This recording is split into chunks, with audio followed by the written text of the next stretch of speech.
The following is a special presentation of Tony Kurre Radio.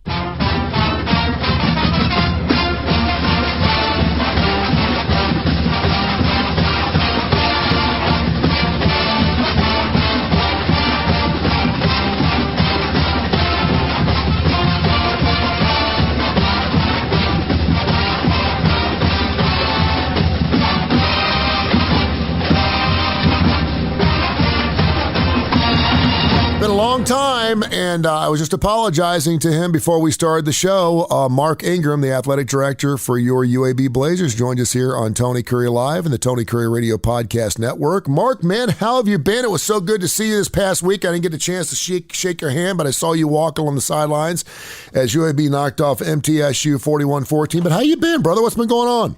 Man, I've been great, Tony. Thanks a lot. Appreciate you having me on. You got it, man. Anytime. Of course, so UAB's got another home game this weekend against Charlotte.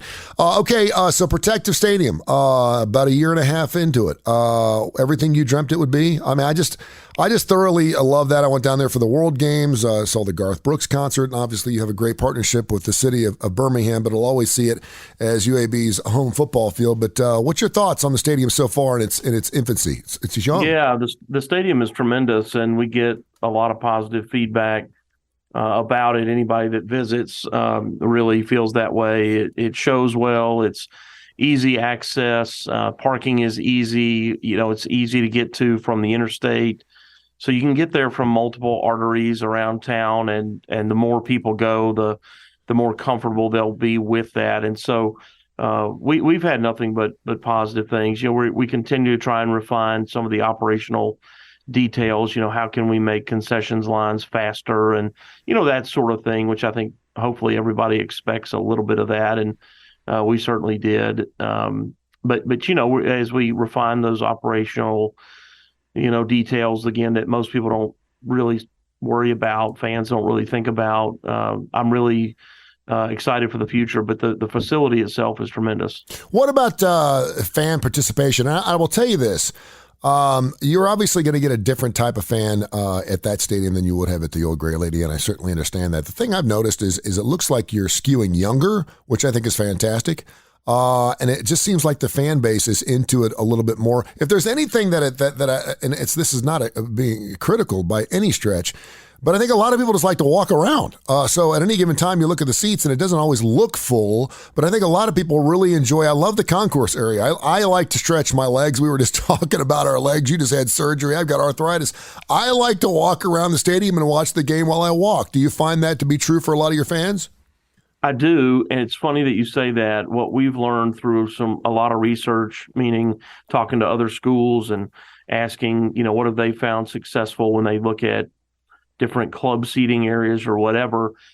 We sort of modeled Protective after Regions Field in that regard. When you go to a Barons game, you can stand in the concourse, you can lean up against the railing, you can enjoy your drink, your hot dog, and talk to a friend while the game is going on. And we see that at Protective, that same concept as well. And what we've seen is it's sort of the evolution of sports fans. 20 years ago or so, it was let's get to the game and get to our seats as soon as possible. Mm-hmm. Well, that's because you couldn't see what was going on inside if you didn't. Yeah. Now I can kind of wander around. I can socialize with my friends in a group, and I'm there and I'm a part of it. And that's I think becoming more and more popular nationwide, and just how people watch games.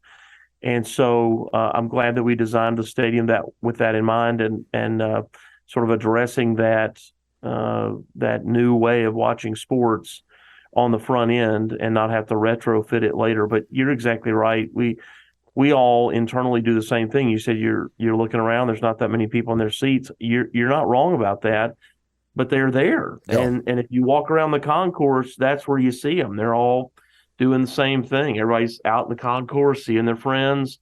You go into the club seating area and you go, wow, where are all the seat holders? They're inside having a good time, watching some of the game on TV in between, getting a snack and something to drink, and they're in and out and back and forth, but not necessarily confined to their actual chair. And which is fine. We just want people to have a good time, right? We're just trying to provide a great entertainment opportunity and in an affordable way at a great place. No, and I love the fact that I can actually listen to the game while I'm taking a whiz too. I can hear the radio. I can hear the radio broadcaster while I'm in the bathroom. It's pretty nice because as I get older, when you got to go, you got to go. Mark Ingram, athletic director, of course, of the UAB Blazers, joins us here on Tony Curry Live, the Tony Curry Radio Podcast Network. We'll also run this on TKR, thanks to tens of thousands of folks who've already downloaded the Tony Curry Radio app. We do classic rock and a bunch of different shows. We hope you appreciate it. So I always feel comfortable enough with you that I can ask you any question. Coach Bryant Vincent, I got a chance to talk to him a couple weeks ago on another radio show, and I just thought it was really interesting that he came in his 6th year with the UAB football family as an interim coach, and was wondering what the thought process was bringing him in, taking over for Bill Clark, who obviously retired, and on an interim basis and not as a full head coach, and what he needs to do this season in order to keep that gig. Or have you been up front with him and say, listen, if it doesn't go well, chances are you're not going to be head coach? How's that work? Yeah, so Coach Clark announced his retirement June 24th, and Coach Vincent was our offensive coordinator. So we didn't, bring him in per se. He was already, on our staff, and felt like he was very capable of managing things. It puts him in a tough position to try to make the team be his team, right, and the staff be his staff when he wasn't the one who hired them. That's just a tough position to be in. However, it's the most talented roster that we've probably ever had. And so that's, obviously good news. And, you're not going to win with bad players. You got to have good players, and we've got a lot of good players. So that's good. I've been very open with him from the very beginning, very transparent about the process. This job here at UAB is incredibly good, and it's much better than the job that Coach Clark accepted back in 2014. Or I guess December of 13, whatever it was, or January 14. We've built this fantastic practice facility that is better than most places. We built this football stadium that you and I were just talking about that might be the nicest college stadium in the country, period. It really is that good. So between that and the quality of our university and this great city that we live in, and there's so much opportunity in our city, being, the size of Birmingham, being 1.2 million, greater Birmingham, there's just a lot of opportunity here. And so then now layer in how important college football is to people that live here. So you're going to live in a place that really values your sport, and a ton of talent in the state of Alabama, and then the states that surround Alabama, Georgia, Florida, Mississippi, Louisiana, Tennessee. You've got a lot of great talent. You can certainly recruit nationally, but you don't have to. And we do have, a lot of talent from out of the state, but the bulk of our talent is from right here in the state of Alabama. And so the opportunity is tremendous for whoever has the job. But I told him from the beginning, we have a great job, and it's my job to get the very best coach that we can to lead our program, which could be you. Yeah. Is what I said to him. And I told the staff that, and I told our team that the very first day back in, I guess it would have been June 27th when I told them that. And I said, so, it doesn't have to be weird. Yeah. And I said, look, I said to the staff, I asked them all, I said, raise your hand if you've got an agent, and a few of them did. And I said, listen, you're going to talk to your agent. Your agent's going to tell you that, he or she heard that I was talking to whoever about the job. I said, go ahead and assume that's true. Yeah. I said, don't make it weird. It's my job to do that. It's my job to talk to everybody and as many people as I can. And ultimately, if Coach Vincent becomes our permanent head coach, it will be as a result of determining after all those conversations that he's the best for it. And so that's what you want. And really that's what he wants. Yeah. So, so it's been a very open discussion. with him about that the whole step of the way. And the only 2 losses so far this year, 1 score losses. So that certainly bodes well for him, sitting at 3-2 right now. So hopefully they'll get a win against Charlotte this weekend, and he'll end up retaining that job. I know a lot of people know that he's put his blood, sweat, and tears into this program. It'd be great to see him become head coach. We'll see what happens. Mark Ingram, he's the athletic director for the UAB Blazers, spending a few minutes here on Tony Kurre Live and the Tony Kurre Radio Podcast Network. You can hear our podcast on every major indice out there. Just go to wherever you find your podcast and look for Tony Kurre Live. Speaking of agents, I think the last time we had you on the show, we talked about the NIL deal. I know that you were staunchly against it. I know a lot of people believe that only the richest or the best players would get NIL deals. Now Texas Tech has this whole Matador Club where all 85 scholarship players are getting $25,000, which is redeemable year after year. The money is pouring in. I don't know where it's coming from. It's all over the place. We, of course, also have this very interesting NIL collective rule that the NCAA is trying to enforce. We've been in it a while now. The Wild Wild West is out there, and the NCAA, like it always has, is scrambling to try to fix things, and obviously they're not part of it. It's at a state level now. Is it what you thought it would be, and where do you think we're headed, and what do you think we need to do to make sure that it doesn't get out of control more so than it already is? Yeah, well, it's exactly where I thought it would be, which is why I was so against it. You know, it's not that I have an issue. Just to clarify, I don't have any issue with what true name, image, and likeness, by its definition, is. What I knew, and what everybody in college athletics knew, was that it would immediately be twisted and turned into something else, which is, you mentioned the word collectives. Collectives are not businesses. It's a loophole. Mm-hmm. Collectives are an entity that says, if you're an athlete and I'm a fan, I can't give you money, but I can give it to the collective, and then they can give you money. And now it's okay. And I just think that's ridiculous that we won't just admit that. I don't know why we won't just say we've decided that pay for play is acceptable, because that's what it is. And the politicians that decided to put their nose in it only did so because they want to be president of the United States. Mm-hmm. That's it. Yep. They don't know anything about it. And if you get into a conversation with them, it takes 15 seconds to figure out they don't understand it at all and don't care to. Yep. They simply saw an opportunity in a popular topic that would get their name out nationally and popularize themselves with potential voters one day, and make their name one that people resonated with as somebody who, quote, fixed college athletics. Well, I would say it's anything but. It's turned the whole thing into what we all worked for 100 years against, which is, don't turn this into pay for play. Don't lose the amateurism piece of it, that element, and let's try to make it equitable nationally so that we can have healthy competition nationally, and that's good for the sport and good for the athletes. Again, true NIL, I'm all for. It's nearly impossible to regulate true NIL. True NIL, being a local business, wants to give some free food or a little bit of cash to a person for being on a billboard or being on a commercial. I'm all for that. Hey, I'm going to bring the team over here. They're going to sign autographs, and they're going to do that for 2 hours, and we're going to advertise that, which is good for our business. And so we're going to pay them for their time, a wage that you would consider to be, an acceptable, reasonable number. I'm all fine with that.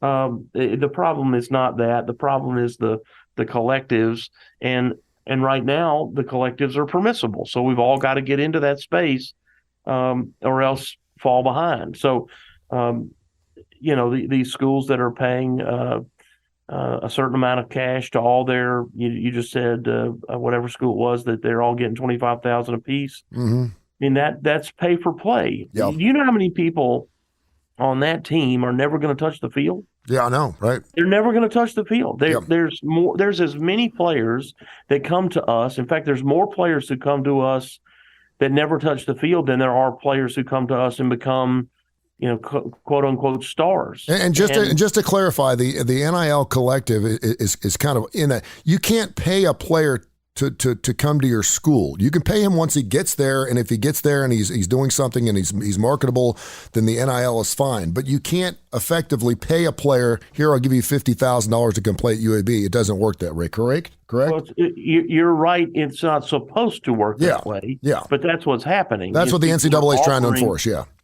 Yeah, and you know what, though? If you go back on a different topic and you talk about transfer rules, one of the things, the word tampering, it was referred to, if you're a coach at one school, you cannot actively recruit a player who's already at another school from one university to another. You cannot do that.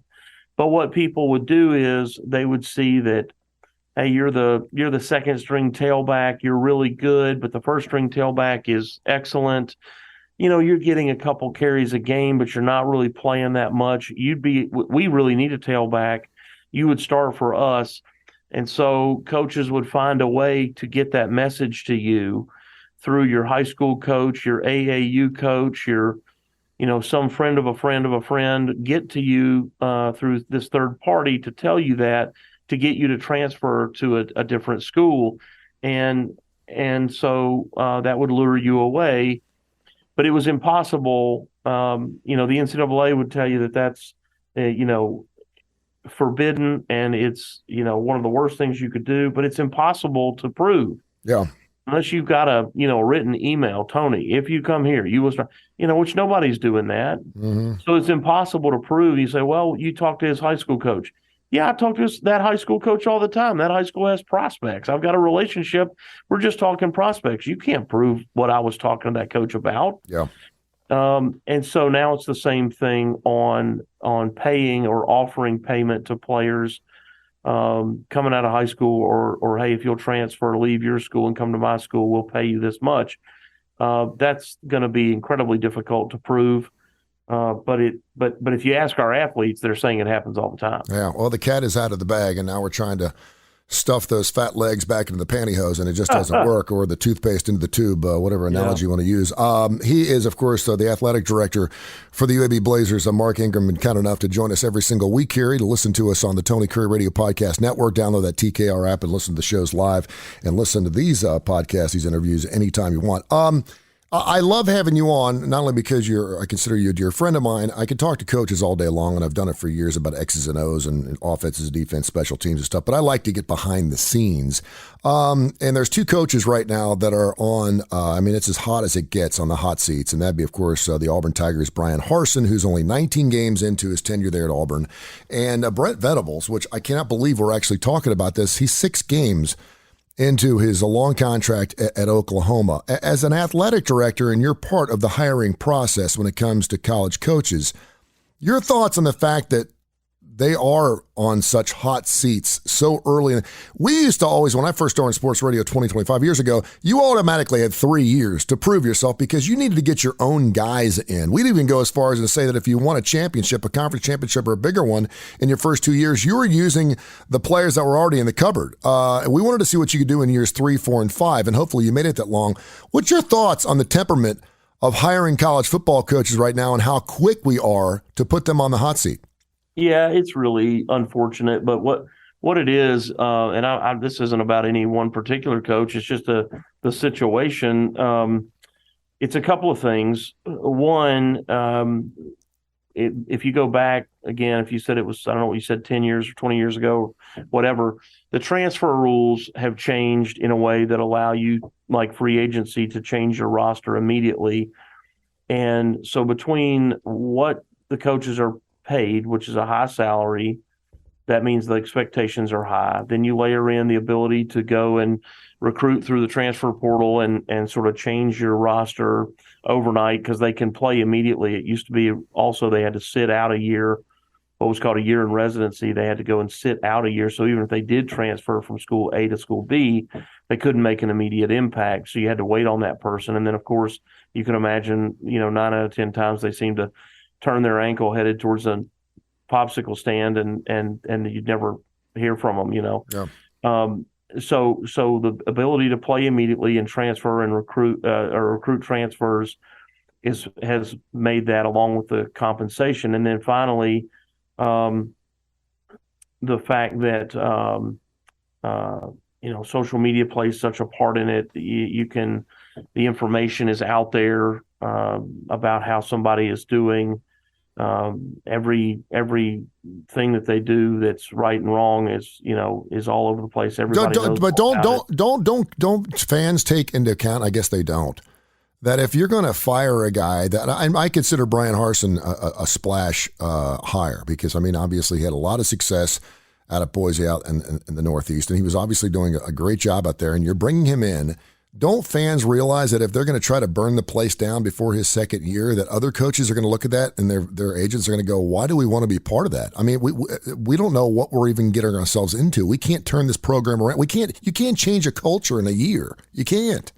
Yeah, I would just tell you that in my experience, that while there might be one or two fans that realize that, the vast majority do not realize that talking bad about your own program publicly, it looks bad to any potential recruit. It looks bad to any potential coach that you might want to bring in. It makes coaches say and think that, wow, those guys are crazy. I'm not sure I want to get into that. It is, and I've been a part of that at other places where I saw that in trying to recruit a coach. And the other thing, Tony, that makes this sort of hot seat discussion in the middle of the year. Why in the middle of the year? Well, it's because of the December signing period. Mm-hmm. And we've talked about this at the national level, that we created the December signing period to benefit the high school recruit. Yeah. High school recruit in many cases is ready to be done with it. And I want to be, stop bothering me because even if I committed to school number one, I got 20 other schools that are still calling me trying to get me to go. And that while that is true for some number of players, that's not true for everybody. Well, while we've done this nice thing for the high school recruit, it's a bad thing for all of the previous signing classes, which is the existing team at the place where the coach gets fired after, 2 or 4 or 5 games or whatever it is, but not the completion of the year. Because I'm not getting that year back. If I'm on the team, my eligibility doesn't restore. I don't get, a reset. Oh, they fired my coach in the middle of the year, so the NCAA gives me this year back. Mm-hmm. No, they don't. Yep. That year goes away. So it's really good for the high school recruit, but it's really bad for your existing team. But people are doing it because of the December signing period, and they know if they don't have a coach in place by, let's just call it the first week of December, there's no time for, you're trying to retain some number of players on the existing roster, and then, of course, sign or get signed all the people that were committed that you might want. The new coach may come in. Fans will also say, oh, gosh, we're going to lose all our recruits. Well, we just fired the coach. Do we want those recruits? No doubt. Maybe that's part of the deal, like, oh, no, all of our players are going to leave. Well, maybe that's okay. Maybe but nonetheless, that early signing period is what's forced these mid-year firings. And it's really bad for the existing student athletes. And I think, sometimes we just want it to work. I think when Scott Frost went back to Nebraska, we just wanted it to work. I'm a Cincinnati Reds fan, so when Pete Rose came in as a player manager, it was like, how could this fail? And it did miserably. You look at the Brent Venables situation where he's been waiting for this Oklahoma gig, and now he's in, and of course he's getting blown out by 50, and you're like, what in the world? And I just want to tell people just to relax.